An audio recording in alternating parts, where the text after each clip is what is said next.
Hi, everybody. I'm Maha Bali from the American University in Cairo in Egypt, and with me is Mia. I'm Mia Zamora, and I'm at Kane University, which is in New Jersey in the US. And we're going to talk about intentionally equitable hospitality, which we write and talk about a lot. And it starts with the notion that everyone who is a facilitator of a space or a teacher is also a host for that space and responsible for making everyone feel welcome. The thing is, if you welcome everyone in or you make sure that you say the word welcome, it doesn't automatically mean that people who are gathering with you feel welcome. I think sometimes when we feel that we have made a motion towards welcoming, that does the work. But actually, there's a gap there. And that's part of what our intentionally equitable hospitality praxis is all about, is thinking about that gap. And equity is really central here. You need to intend to be equitable and act in ways that make sure that even those furthest from justice in your group are fully involved, fully able to participate, and not just there, but not necessarily fully participating, not necessarily parity of participation. And it has four phases that we've been talking about. There is pre-design, there's design, there's the actual facilitation, and there's sustaining community. And the pre-design phase is even before you start designing how you're going to facilitate something, who do you involve in the design of it? What kinds of things are you reading about facilitation? And are they from diverse authors? Are they things that promote equity, or do they have like a neoliberal agenda? Do they have a capitalist agenda? Are you always reading from people who look like you? Are you always attending sessions by people who are like yourself and with people like yourself? Do you know who your audience will be, and can you involve them? If they're students, can you involve students? If they're people from all over the world, can you take the opinion of people from all over the world? Can they co-facilitate with you? Can they co-design with you? The next phase is design. So in design, you want to ask yourself, does the design anticipate or respond to inequalities? Are you on autopilot, or are you thinking about varying positionality and subjectivity in the community that you're hosting? Which oppressions are you redressing when you're proceeding through the design phase?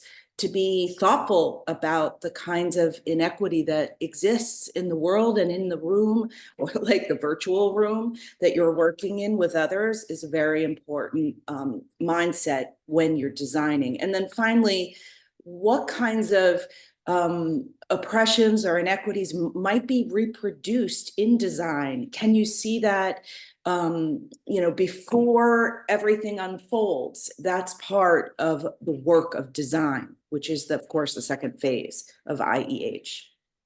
And the third phase is the facilitation itself. And if you design really, really well, hopefully in the facilitation it will go smoothly, but everybody knows it doesn't always go smoothly. And there will be inequalities that you haven't anticipated. So for example, if you haven't asked about accessibility questions in your design, you may discover that you have someone with an accessibility need that you weren't prepared for, and you have to adapt in the moment. Eventually, you learn to design in these things and anticipate them, but there will always still be something that you didn't expect to happen. And we like Adrienne Marie Brown's term, intentional adaptation. Remember what your goal is and adapt right then in the moment to make sure, again, that you work towards justice and towards everyone being equitably present and participating in the session. And we also like Priya Parker's term, generous authority. And it's about recognizing that you have an authority as the host, even if you want to step back and give everyone room to talk. There's still power dynamics in the room, and you can use your authority in that moment if someone's dominating the conversation or saying something that's offensive to a group, to step in and make sure that you help amplify the voices of those who are furthest from justice, who are the weakest in that space, who have the least power. And in that sense, the generous authority is not about gatekeeping, right, Mia? The final or fourth phase that we've identified in intentionally equitable hospitality praxis is the sustainability phase. So we often think of that as beyond the moment. for a lot of educators in particular, or anyone who's facilitating a community engagement, there's also there's the moment of beginning, middle, and end for whatever that event is. So if it's a class, you know, the start of the class, the end of the class. But how do you take the values of IEH forward?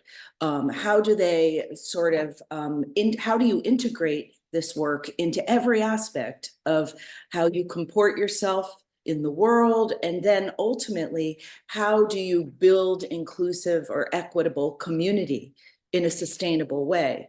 So there are many moves that one can make outside of the context of the official gathering that create a kind of culture that's transformative and makes people know that they are indeed truly welcome and valued, not just because you say so. So that whole question of sustainability is a really important part of the phases of the praxis that we hope to share with you over the course of our work with you.